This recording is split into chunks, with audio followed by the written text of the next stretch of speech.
সর্বশেষ যে লোকটা জান্নাতে যাবে তাকে আল্লাহ তাআলা জাহান্নামের আগুনে পোড়াতে পোড়াতে ছাই বানিয়ে ফেলবে।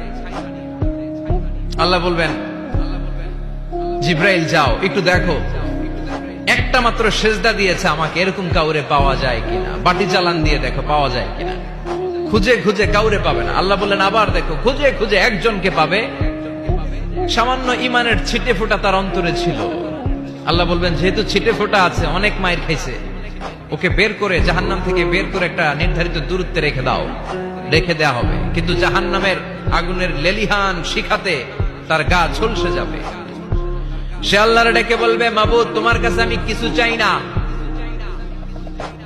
জাহান্নাম থেকে তুমি আমাকে বের করেছো, জীবন নদীর পানি তুমি আমার গায়ের মধ্যে ঢেলে দিয়েছো, আমি আবার সজীবতা ফিরে পেয়েছি, আমি তোমার কাছে জান্নাত চাই না, শুধু নিরাপদ একটা দূরত্বে আমাকে রেখে আসো, যাতে জাহান্নামের আগুন আমারে কষ্ট দিতে না পারে।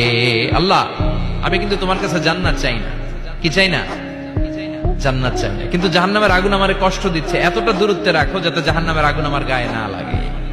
আল্লাহ বললেন, ওকে রাখবো, কিন্তু আমার সাথে একটা কন্ট্রাক্টে যেতে হবে, যে এটা তোমাকে দিলে তুমি আর নতুন করে কিছু চাবা না। সে বলবে আমি রাজি, কন্ট্রাক্ট হয়ে যাবে। আল্লাহ জিব্রাইলকে বলবেন, যাও এমন দূরত্বে রাখো যাতে জাহান্নামের আগুনের কষ্ট না দেয়। রেখে আসা হবে, অনেক দিন সে ওখানে আনন্দে থাকবে, আল্লাহ শুকরিয়া করবে। সে মনে মনে বলবে, বেঁচে গিয়েছি, আমি বেঁচে গিয়েছি, জীবনে আর কিছু চাই না, জাহান্নাম থেকে আমি বেঁচে গিয়েছি। অনেকদিন থাকার পরে মনে মনে ভাববে, বাইসা তো গেছি, কিন্তু নতুন করে একটু ট্রাই করে দেখি, জাহান্নামের সৌন্দর্যের দৃশ্য একটু চোখ দিয়ে অবলোকন করা যায় কিনা। সে আল্লাহরে ডেকে বলবে, আল্লাহ ইনদি সুআল, আমার একটা ফরিয়াদ আছে। কি ফরিয়াদ? আল্লাহ আগেই বলে রাখি, আমি কিন্তু জান্নাতে যেতে চাই না। আল্লাহ বলবেন, কি চাও? সে বলবে, আল্লাহ তোমার জান্নাতটা তুমি কত সুন্দর করে বানিয়েছো, আমি একটা নজর শুধু দেখতে চাই। জান্নাতের দরজার সামনে নিয়ে যদি আমারে বসিয়ে রাখো, দ্যাটস ইনাফ, আর কিছু চাই না, শুধু জান্নাতের দরজার সামনে। আল্লাহ বললেন, তুই না ওয়াদা করেছিস, তুই না চুক্তি করেছিস। সে বলবে, আল্লাহ আমারে হতভাগা বানাইয়া তোমার কি লাভ? সুবহানাল্লাহ পড়েন। আমারে তুমি হতভাগা বানিও না। আল্লাহ বলে, ঠিক আছে, আবার সিগনেচার কর যে জান্নাতের দরজার সামনে বসিয়ে দিলে আর কিছু চাবি না। সে সিগনেচার করে বলে, আমি চাবো না। আল্লাহ বললেন, জিব্রাইল বেচারারে ধরে জান্নাতের গেটের সামনে বসায় দে। এবার জান্নাতের গেটের সামনে বসে বসে জান্নাতের সৌন্দর্য দেখা শুরু করবে। সুবহানাল্লাহ।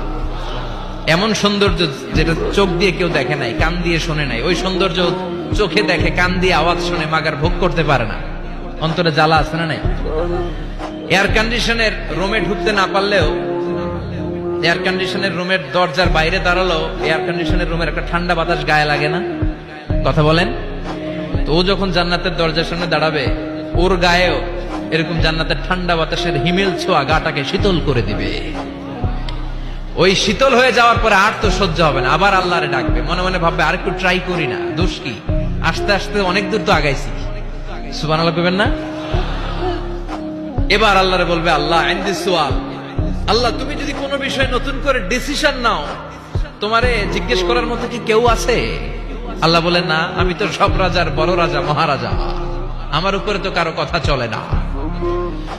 ওই হতভাগা লোকটা বলবে, আল্লাহ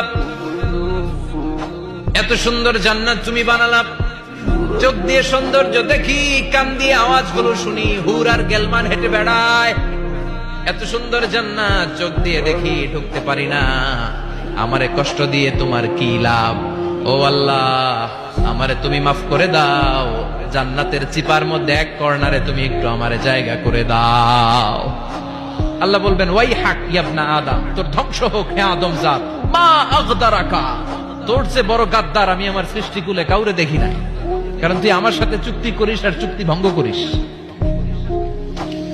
আল্লাহর রহমতের দরিয়ায় তখন জোশ খেলে যাবে, ওর আকুতি মিনতি চাহনি আল্লাহর রহমতের দরিয়ার মধ্যে জোশ লাগিয়ে দিবে।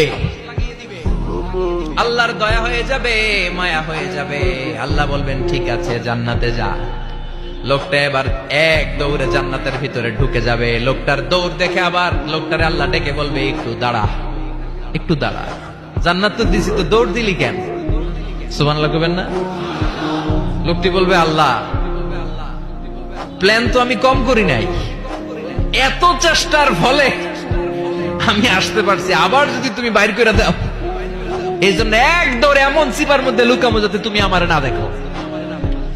আবার আল্লাহর রহমতের দরিয়ায় জোশ খেলে যাবে, আল্লাহ কাছে ডাকবে, কাছে আয়, ও গোলাম তোর কি মনে চায় আমারে বল, আজকে তুই চাইতে থাক, আমি দিতে দিতে তোর মনের সব আশা পূরণ করে দেব।